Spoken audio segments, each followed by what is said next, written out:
Welcome to Gear Tasting Radio. We're offering an in-depth look into the usage and philosophy behind the equipment in our lives. I am joined today by Rob Henderson. Hello. As always, and I am Brian Black. Today we are going to be continuing our saga into bug-out bags. So this is an ongoing lesson learned saga on my part. That Saga makes it sound super epic. Like well, it is kind of epic. You're like George Lucas. Yeah. You set it up, now you're going back through and you're changing everything. Yeah, perfect. Good analogy. You get a CGI Jar Jar in your... Oh, this is my Jar Jar poncho. Yeah. So today we're going to go through I guess you could call it miscellaneous items that really don't have a broad category, just like the other stuff we've gone over, where we went over hygiene and shelter and food and things like that. These are more, I guess you could call them miscellaneous. You could call them multi-purpose. You could call them protection. They would come with a lot of different labels, which is why we're just going to say miscellaneous. So a lot of these things are teeter on a couple of different categories. So, like, for instance, I mentioned ponchos. Ponchos would really be in a kind of a shelter arena and also a protection arena, and then kind of a miscellaneous arena too. So it just really depends on how you're using that per se. So we also started realizing as we've been looking through all this that clothing really isn't heavily represented in this bag, because when I had set all this up, I had clothing. I had one of those pull-out drawers, my FJ, and I had clothing in different bags, and it was actually various stuff from the PCU uniform that I had packed away, kind of ready to go with all this, and that's where I had things like gloves and head whatever you call it, headgear. I don't know what you call it. It's not braces necessarily, but yeah, I say headwear. Yeah, headwear. Yeah. But I'm going to kind of talk about that stuff within this, because I think what we're going to do, or what I'm going to do, is I'm going to put together this bag when all is said and done, and I'm going to see what kind of space I have for clothing, because I really would like to have some of that stuff within the bag and not have to necessarily depend on grabbing, separate clothing or boots or things like that too. I mean, I think the purpose of this bag is literally to grab and go, so that's kind of how I want to treat it as well. However, in the sense of setting this up, I did kind of put this together to augment other things. So it wasn't like a all-in-one bag where all I have to do is just grab this and I'm ready and I have everything I need. Sure. Because we talked in the beginning, I think, about things like dog food and have a bag of dog food in rotation, so I can just grab a bag of dog food and throw it in the car with the dog and I have that ready to go. So I don't know. I'm not sure how I'm going to handle it yet, but either way, let's go through the miscellaneous stuff. So what I had existing was I had 3 of these little emergency ponchos. They're the real cheap ones that it says Walmart in the back, so I guess I got them in Walmart. I would bet money every single person listening to this has at least one of these somewhere. Yeah, I mean it's no bigger than like a 4x5 card or 5x7 or something like that, and it's just a little hooded plastic poncho that it says is 100% waterproof, but we all know how that goes. Yeah, it literally has a little sticker on the bottom that says shelter. So I don't know, maybe. But there's 3 of those because, as I mentioned, this bag was built for 3 in the beginning. Son's grown up now, so he's on his own. And then I had 3 bandanas. We can talk about that in a second. And then I had 3 pairs of these little temporary sunglasses, which are pretty much the most stylish thing. They look like ever. You just went to the eye doctor. Well, that's what they are. Yeah. they're those little disposable glasses that you get when you have your eyes dilated at the doctor's But they office. flat fold, so that's cool. Yeah, I mean they're super small, and I'm definitely gonna keep those because I always typically have sunglasses with me, but you never know. Yeah. Then I had this small folded up piece of foil for some strange reason. I can't even remember why it was in here, but it's in there. Then a little mini sewing kit, and it's pretty small. It's got some good stuff in it. We can talk about that. Then I had a thing of tripwire, which, for setting booby traps. Hey, you never know. Don't hate. These are the old GI issue tripwire things, probably Vietnam era, but they're still good. And one is yellow and one is green, and that just depended on what kind of, brush you were setting it around, which blended in better with the surroundings. So the wire is really great for many other things too. Sure. It's not just tripwire, which is why I had it. It really is a multi-purpose item because you could wire something together. You can hang something with it if you needed to, and of course I've got paracord too. But it truly is versatile. I do think it's a little large and heavy in size, but I don't know. We'll talk about that. Yeah. Then I also had a sewing awl. It's called the Speedy Stitcher, and when something like a backpack strap breaks, it's tough to beat the utility of something like an awl to fix something like that. So it is a little bit of an overkill to carry on a regular basis, but it is in there. And then I had a small vial with this little single-use little thing of duct tape that was in there, and then around the little vial I had some medical tape wrapped around it, which I don't need anymore per se, because there's a whole roll of medical tape in the boo-boo kit that I added in the last episode? Yep. Yeah, last episode. And then I had 2 little tubes of super glue as well, and then a roll of Battle Systems vinyl tape, and a 15-foot section of blue water static line, which, accompanied with the carabiner that's on the outside of the bag, was meant to turn into a Swiss seat if I needed it. But we got to talking about that too, and I'm not really necessarily carrying rope with me, so a Swiss seat is kind of not needed. And we go back to okay, well, what's the utility of carrying a big hank of 15 feet of rope?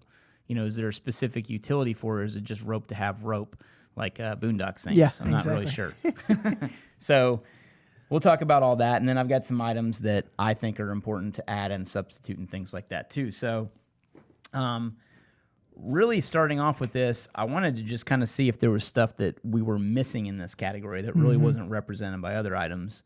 And in terms of an emergency and actually having to move around things with a pack on your back, I think N95 masks are one of the best things that you can have in that type of a situation. You never know what you're going to encounter, like dust or smoke, debris, or smoke. smoke. You can be dealing with smoke, debris, any type of gas, or if there's a gas leak or something, you probably don't want to be huffing.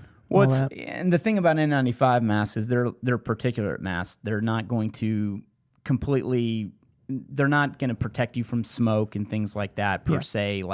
It's better than not having anything. It makes it a little better. However, it's just not. It's not a foolproof solution like some might think. If there's a burning building you're escaping, unless you have a dedicated respirator system, I think we went over those little Secret Service things a long time ago. The bag over your head. Yeah.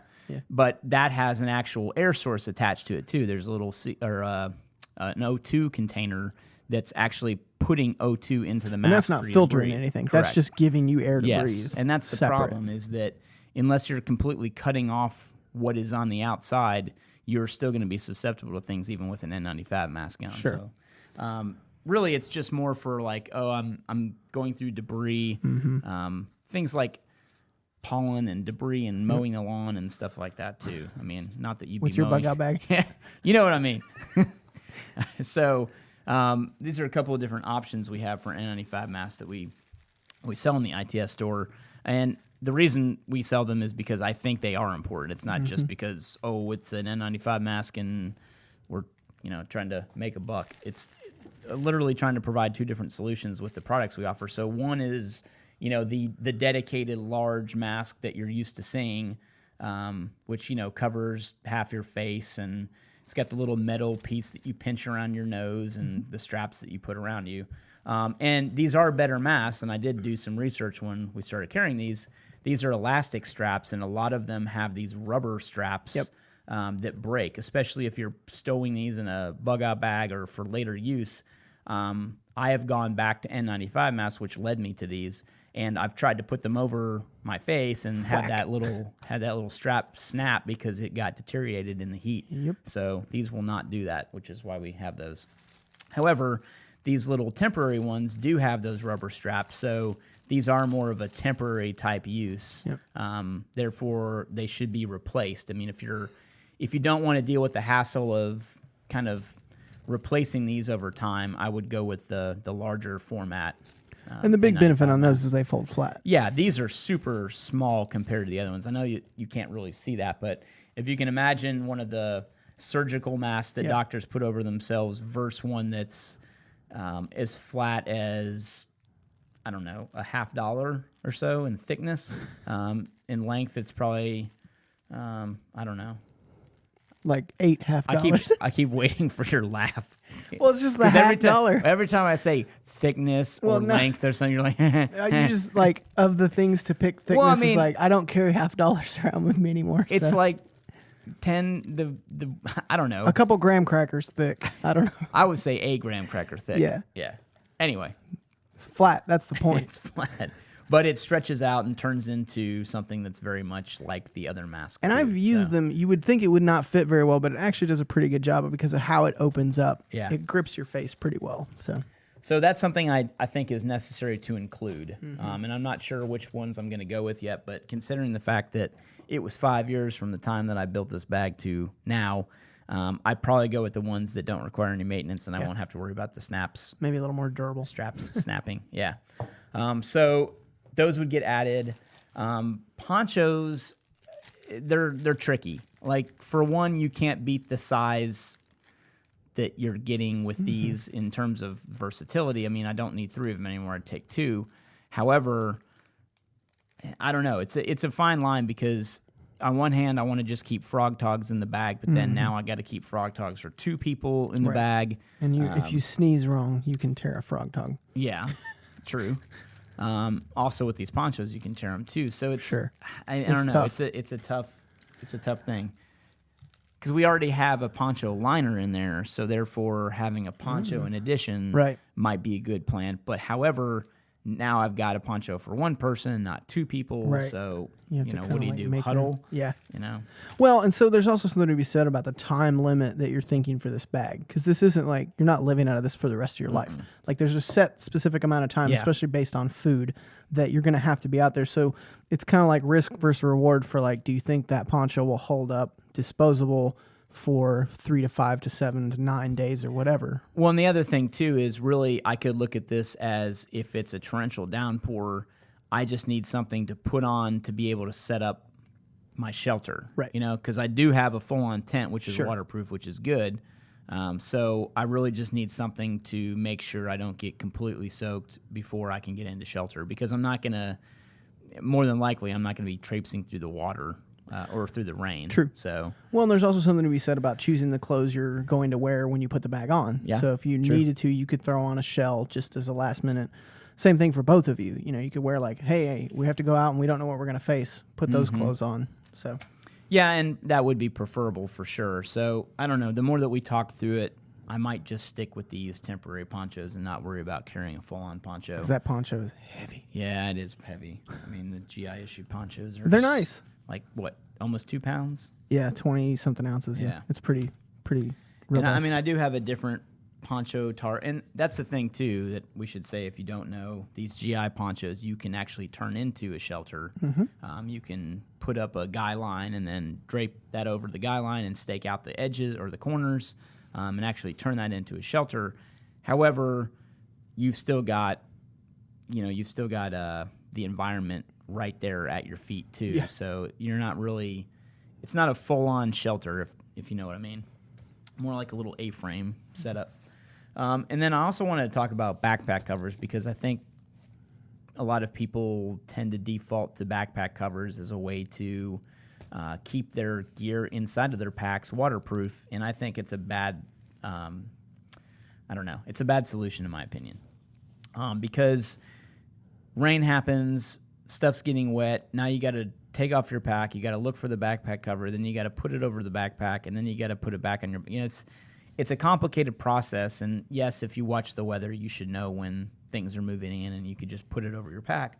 However, I think it's a heavy solution for what could be easily handled by a stuff sack, or in the lightweight backpacking world, a lot of people swear by those trash compactor bags, like the real heavy duty white bags, and they'll just put everything in their pack in one of those, twist it up and put it in there, and now technically it's waterproof.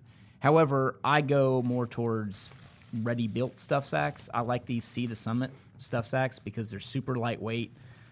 These are the 20-liter size ones, and they're made with like this ripstop-esque material, but it's coated, so it's super waterproof, and I've used these quite often. I've actually thrown these into the water before and they didn't get wet, so I trust these and I've used them, which is why I like them. Plus, it gives you some kind of organization within your bag too, because if you just put all your clothing in one of these and then you used another one for your food or something like that, you'd have kind of these color coordinated items that you know which is which. So like, hey, I need food, I'm going to grab the orange one, or I need clothing, I'm going to grab the green one. Either way, I like them. They don't weigh a super lot, or they don't weigh a lot, but that's what I would think add. a lot of people get too wrapped up in making everything waterproof too. Like there are some things in your pack, it doesn't matter if it's waterproofed, it's still going to work. So like you said, you can compartmentalize the stuff you want to keep dry, and then you don't have to worry about stopping what you're doing to bust out a pack cover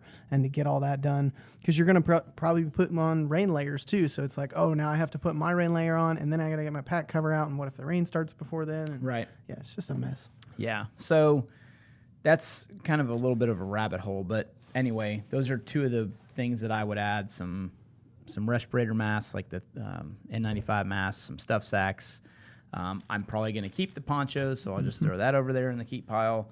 And then I also had some bandanas at one point that I had put in here, which I like. Bandana is tough to beat, when it comes to like even draping around your neck to protect your stuff from the sun. So I'll probably keep 2 of those in there as well. I will keep those little temporary sunglasses because it's really tough to replace sunglasses when you need them. So, and this is some stuff sack I had in there that's out of there. Let's see. Also, so the tripwire, I think I'm probably just going to axe this. I think it's just kind of, I don't know. It seems a little redundant because I can always pull the guts out of paracord and things like that. So, and I'm sure there's some things you can't do with paracord that you can do with tripwire, but it's one of those things of like, for the size and the weight, I just don't know if it's worth the... I mean, I love the idea of putting up some kind of chem light with a tripwire and, having some kind of perimeter security, but I'm just not going to... Yeah. I'm not going to deal with that, so that's out of there. So that's out. Okay, and then the Battle Systems vinyl tape, I've got some duct tape options that I'm going to do instead of that, which I'll come to in just a second. So that's going to get cut as well. I'm going to cut the rope. I'm going to cut this extra piece of tin foil because I've already got some little pie tins that I kept. Yeah, we had that. I think we talked about that in cooking. Yep. And then this duct tape's going to go to the wayside because I've got another option, which I talked about. The awl I'm going to keep, but I am going to repackage it. I think still got it in the box and things like that. So I'm probably going to put it in some other kind of packaging so it stays a little bit neater. I am going to keep the sewing kit. However, I'm going to add a thimble in here. I think that's one thing that it's missing. And if you're really having to sew through heavy-duty material, like the thread that's in here, you would need to do that with. These little needles really suck to... A thimble helps so much. I think there is... Okay, yeah, there is needles in here with eyes to thread. And then there's some extra buttons, which, may or may not be important, but either way, I am going to keep that. I don't think it's that big of a deal weight-wise. And then the super glue I'm going to replace.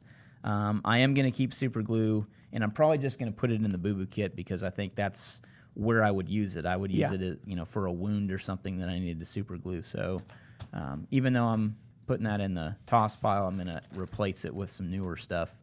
And then back to duct tape, I really swear by this military issue 100-mile-an-hour tape. It's OD green.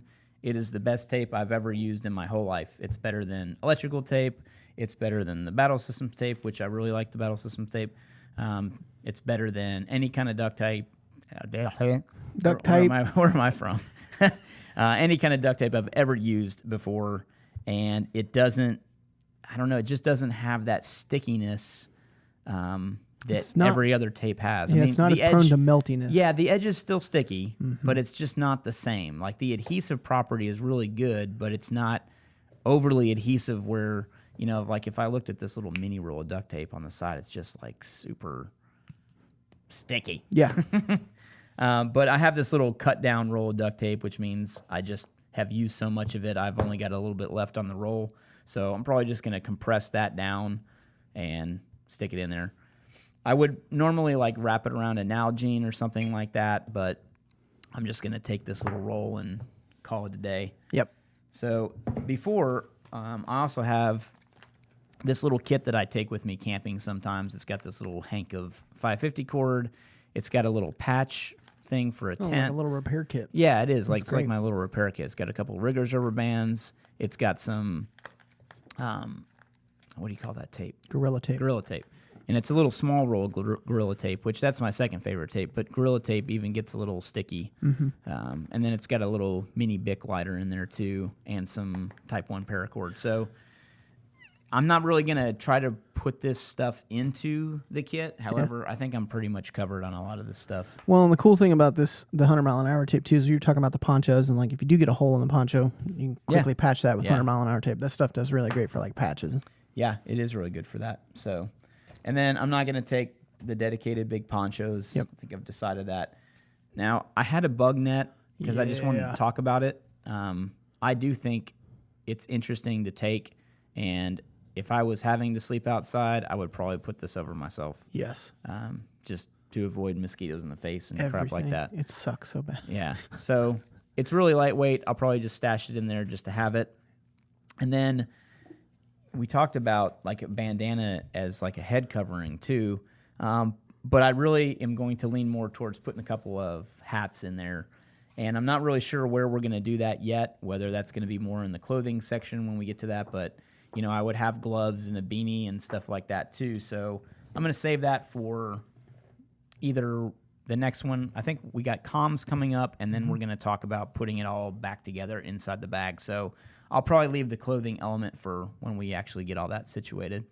So yeah, that's the miscellaneous items and the cull and additions to the bug bag. All right, thanks for listening to Gear Tasting Radio. Remember, if you have questions, use the # Gear Tasting on any social media network, and we will find them and get them answered for you. Check out our Crew Leader membership. It allows us to give you back something in return for your support, which we greatly appreciate.